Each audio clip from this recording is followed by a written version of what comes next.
Ladies and Gentlemen, ich bin es, euer Demi-Servant und wir sind wieder zurück in Fake Grand Order. Beim letzten Mal haben wir hier eine sehr interessante Szene mit Beryl gesehen in einem Flashback und natürlich unser Mesh, die eher in der Vergangenheit mit Asek gefangen ist. Dort hat sie unter anderem gesagt, dass sie, also Asek, dass sie gar nicht mehr den Wunsch hat, alle Feen zu retten. Und das ist ja fast schon ein wenig wie unsere gute Morgen es sagt. Wir befinden uns nun in Kapitel Nummer 18 und haben hier einen waghalsigen Plan, nämlich in die Ruinen von Orkney zu wandern. Mir ist gerade wieder das Spiel abgestürzt, deswegen müssen wir von da hier starten. Und unser Ziel ist es natürlich, die nächste Glocke zu finden. Direkt beim Baum beim Tree of Emptiness, der hier war. Und das wird nun ein sehr interessantes Abenteuer werden. Der ist der Tree of Emptiness, aber on the far shore. So this is the Lake District. Yeah, this Tree of Emptiness must have been huge, even comparable to the others we've seen so far. So, this is the tree that withered away 2000 years ago. And that Morgan then burned down to destroy the Tree of Emptiness and the Olympians a few months ago.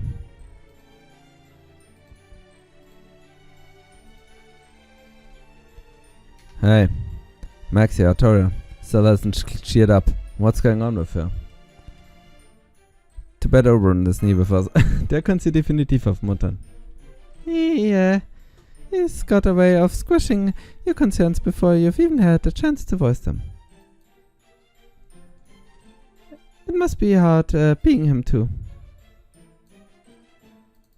He's always so concerned with everyone else that he never stops to take care of himself. That might be true, but we weren't talking about Oberon now. You're obviously still thinking about what Bart taught us, right? Don't keep it to yourself. Is this Beryl Gut truly Monk's master, huh? That is the question. Now, of course, the real question might be, is Monk actually a servant?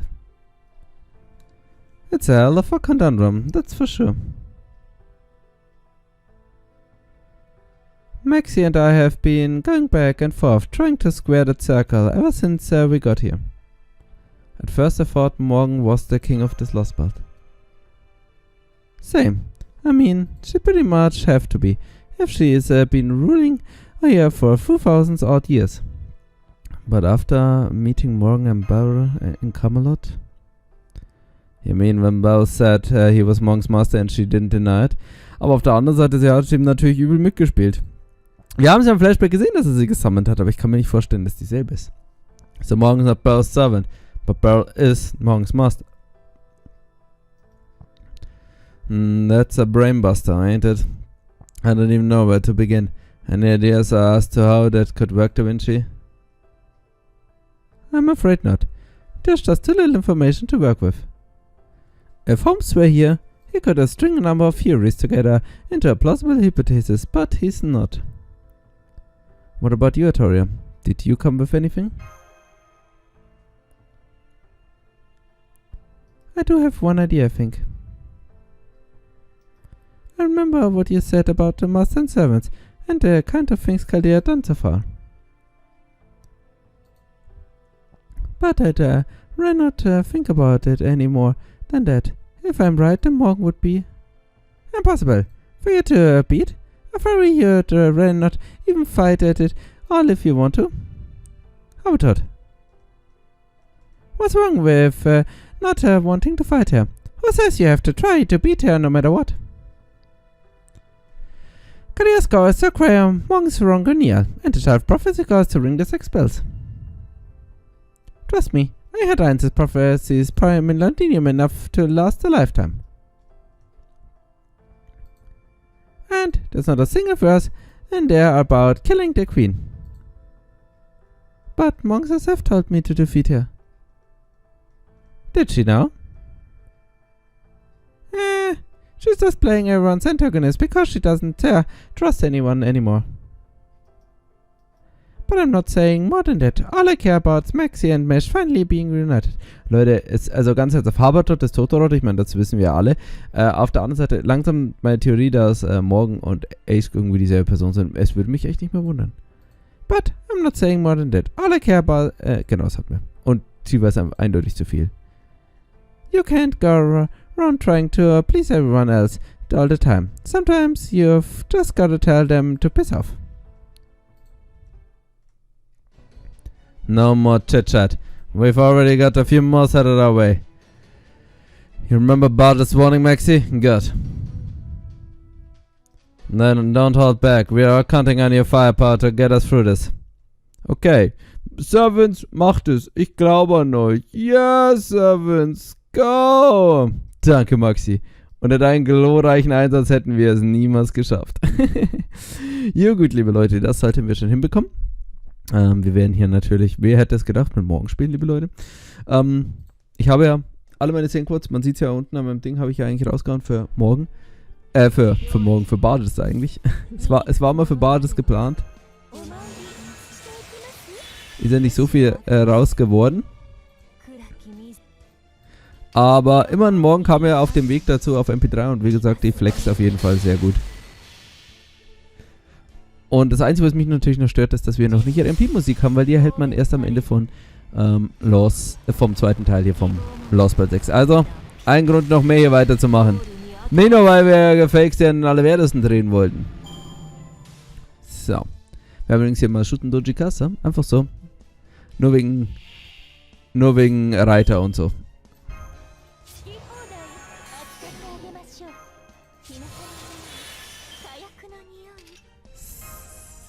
So, passt.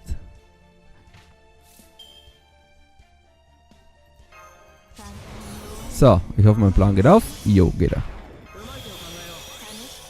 Jetzt müsst nur noch morgen den Kill schaffen und ich bin wunschlos glücklich. Aber Leute, was sind schon diese Avengers, Mann? Ich weiß gar nicht, die Large Moors, sind das auf Face? Wahrscheinlich. Müssten es. Dann vernichtet sie natürlich. Es waren mal Face. Ja, sind keine mehr. Okay. Auch nicht schlimm. Langt ja trotzdem.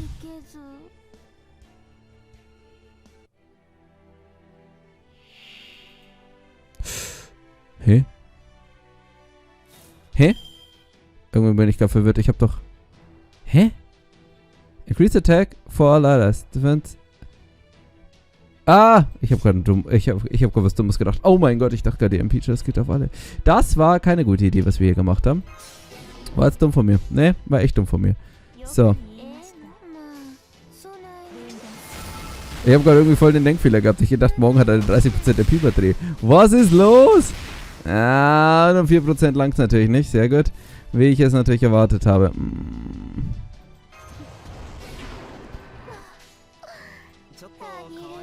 Jetzt wird uns Skills healen.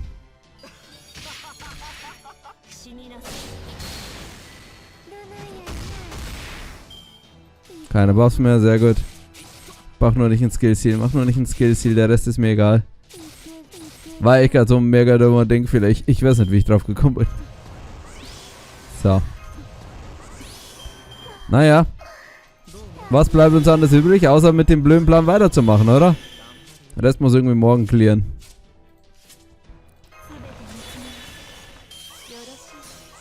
Ich vertraue dir, Black Grail. Ich vertraue dir.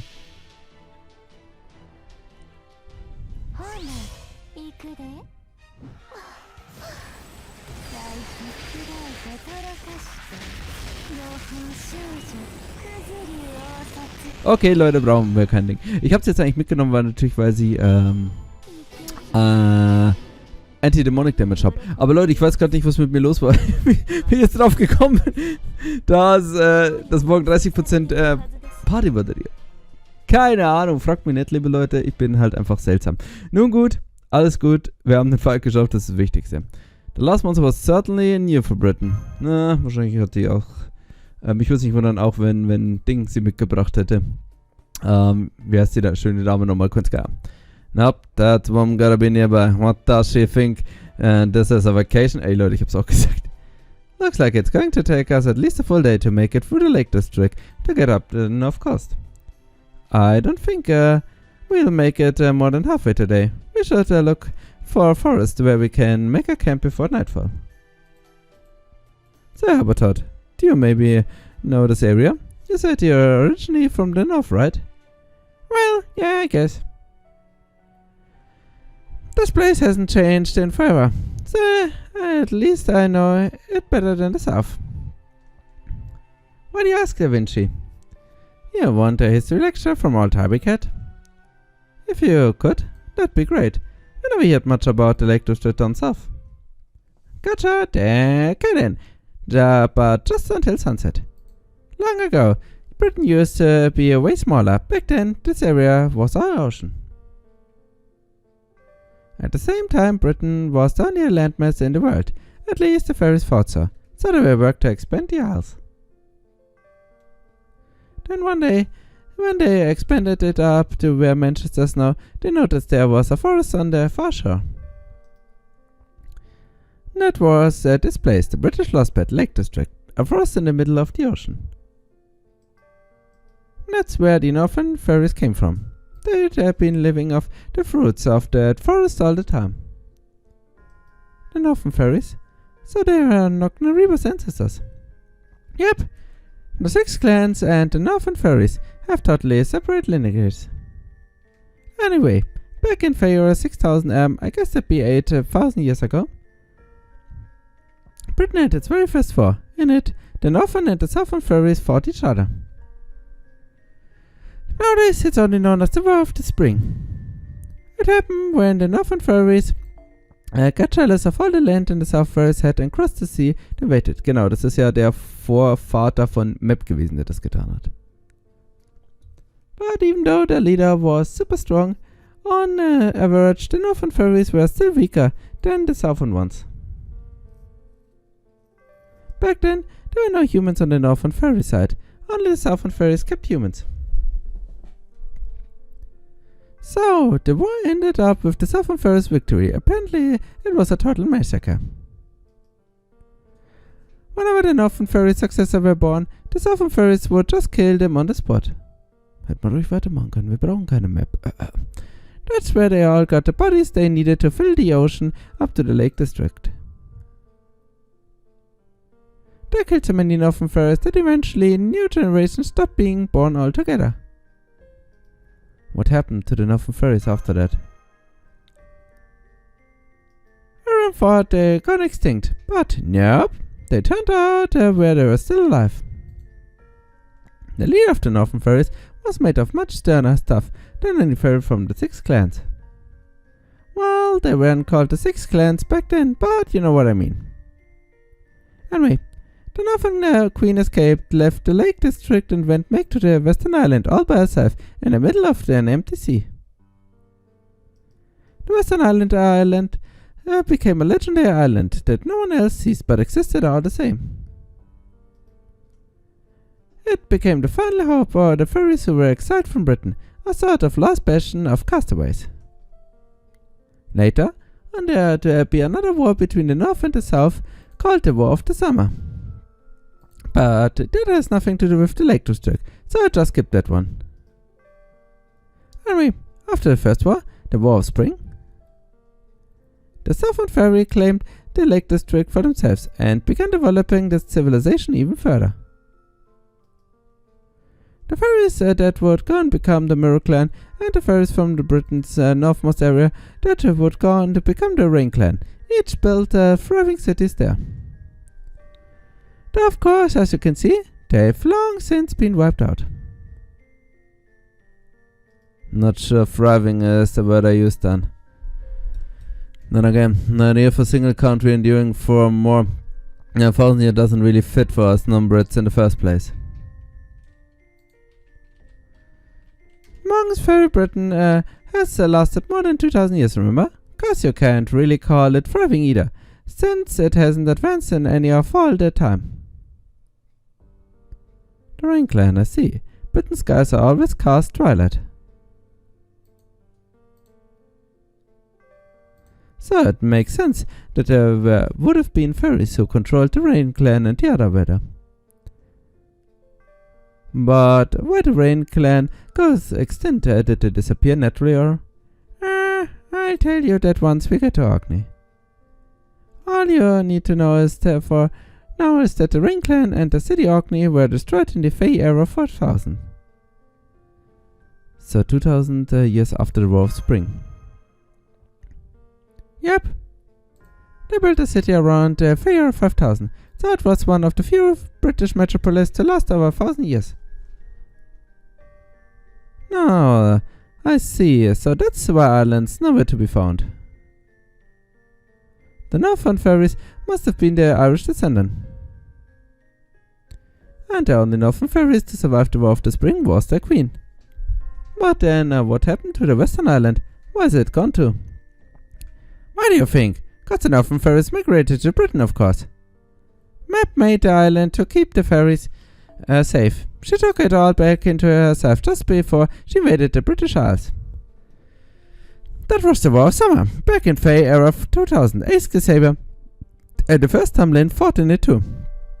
Man, you guys wouldn't believe how strong Queen Map was. After the failure in the War of Spring, the Northern Fairies coexisted with humans in Ireland for 4,000 years. The Southern Fairies only saw humans as tools for producing entertainment. The Northern Fairies, though, they saw humans as partners, and together they built a real civilization.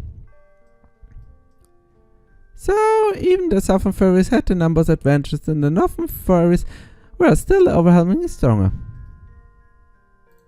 At first, Queen Map wanted to wipe the Southern Fairies as payback for what they did to the Northern ones. But eventually guys managed to broker a peace between the two sides. As part of the deal, the Northern Fairies were ceded the north part of the territory and welcomed it into the fold as the King Clan. That's when the 6 clans have now first come about. The rest you guys already know. Anyway, with that kind of bad blood between them, it's no wonder the fairies of the North and South still don't get along, even in the era of the High Queen Morgan. Honestly, I'm having a little trouble keeping up all this straight. Basically, all you have to remember is that there was a big battle between the clans in the last years of the Fae era, right before the era of the High Queen began. What about the start of the Fae 14,000 years ago? Do you know anything about that?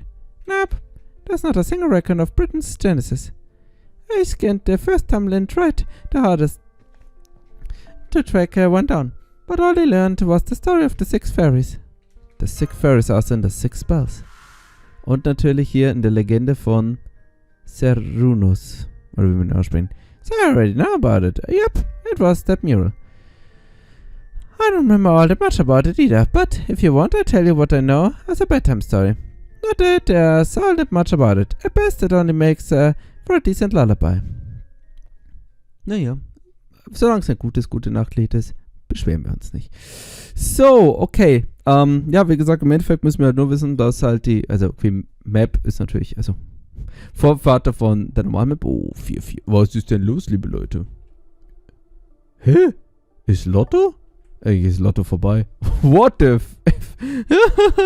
Oh, meine gute Dame. Not bad, not bad. Okay. Dann nehmen wir uns eine Witch, oder?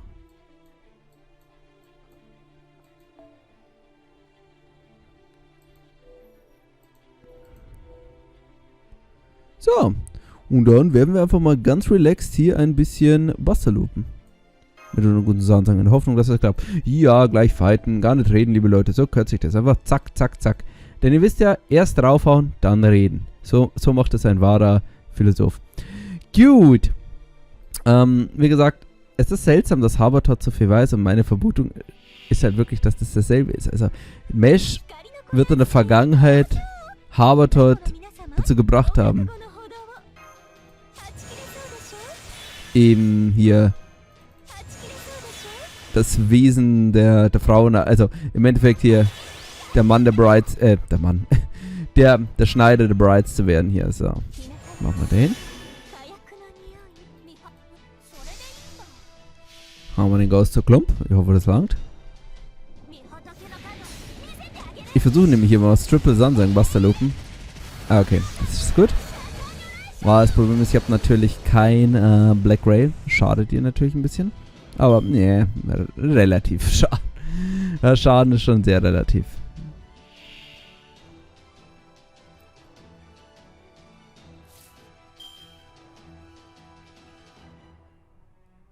So. Muss jetzt meine schöne Witch auswechseln. Ruh dich aus, Mädel.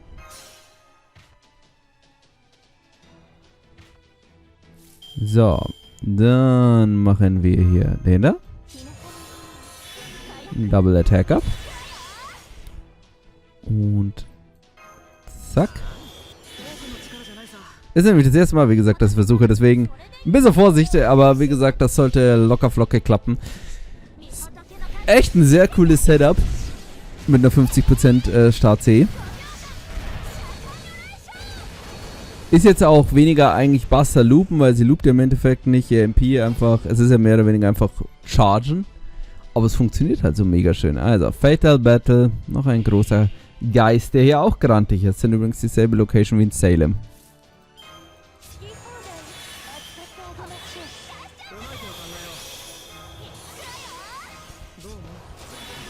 Sansa, absolut Top-Tier. Ich sag's immer wieder.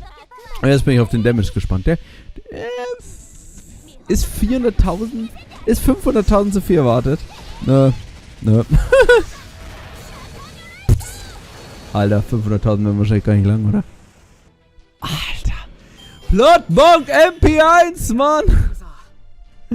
Junge, Mann, das ist eine wunderschöne Kombi. Müssen wir uns definitiv für die Zukunft merken. Hat sehr schön funktioniert. Okay. Übrigens, wir dürfen nicht den Namen des Kapitels vergessen. Albion. Das wird auch sehr interessant zu sein, liebe Leute. Haben wir auch schon mal mitbekommen, der letzte Drache. Der letzte wahre Drache, den es gibt. Ich erwarte Schlimmes. Aber nun gut, müssen wir durch. This bird looks perfect. Okay, guys, that's enough working for today. Let's go ahead and set up our camp. I go fetch the water. I go get a brushwood, firewood. I go write a report for the border. I go laze around for a while, since I'm just plain tired. Then I put up the bound field to ward off the enemies and insects. Gosh, camping is so much fun no matter where you do it. Roger that, all hands, move out. Mach's gut mit Marsa, ich bin stolz auf dich. Hä? Mein Geist? Ignorieren wir den einfach, oder? All that's left to do now is to rest up for tomorrow.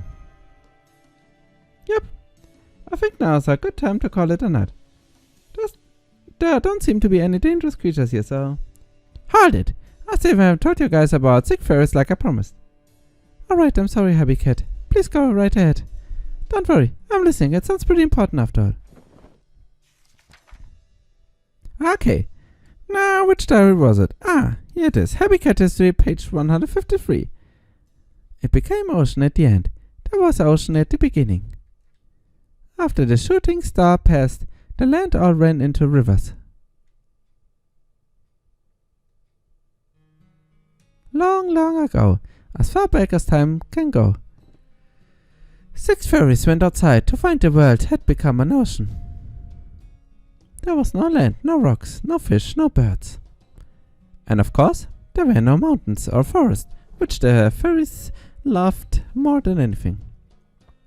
The 6 fairies didn't know what to do. They grew sad and thought of going home. Machen wir normale Stimme. Oh, da ist er. This is awful, they thought. How terribly our world has become.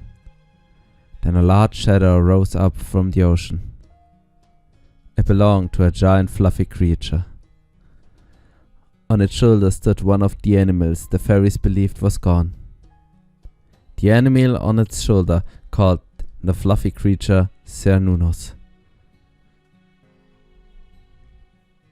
Cernunnos, the animal, and the 6 fairies soon became friends. It wasn't easy living on the ocean. There was nowhere to go and nothing to do. But Cernunnos made things better for the 6 fairies by sheltering them from the race. However, the animals said that Cernunnos was a god and that he needed offerings. So the 6 fairies offered Cernunnos their joy. And they offered Cernunnos their wish. The ocean without waves is nice, but we still miss having land. And so the fairies' wish was granted. Then after their rejoicing ended, the god grew tired and fell asleep. The 6 fairies revered Cernunnos for granting their wish. They made grateful use of everything that was left behind.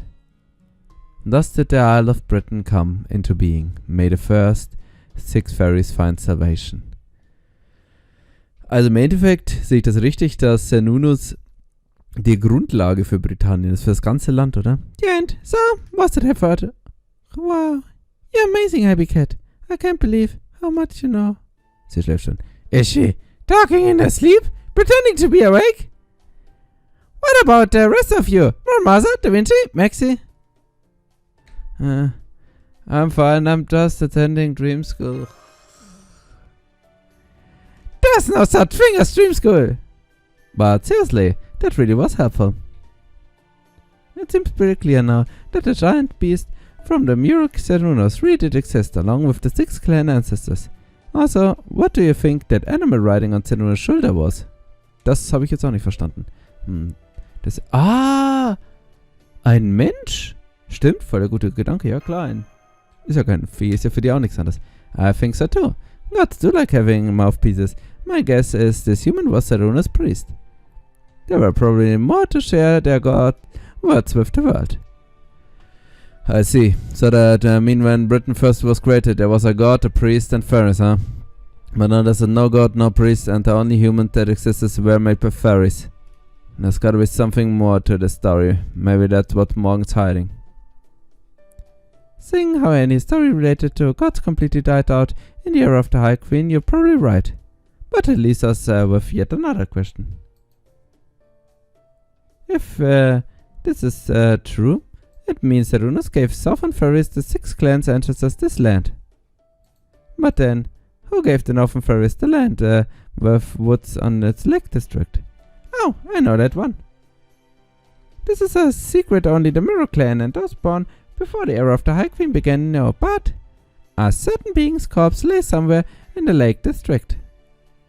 Even if the world had become totally blank or an empty sea with no life, it remained all by itself without decomposing until it eventually transformed into a small forest.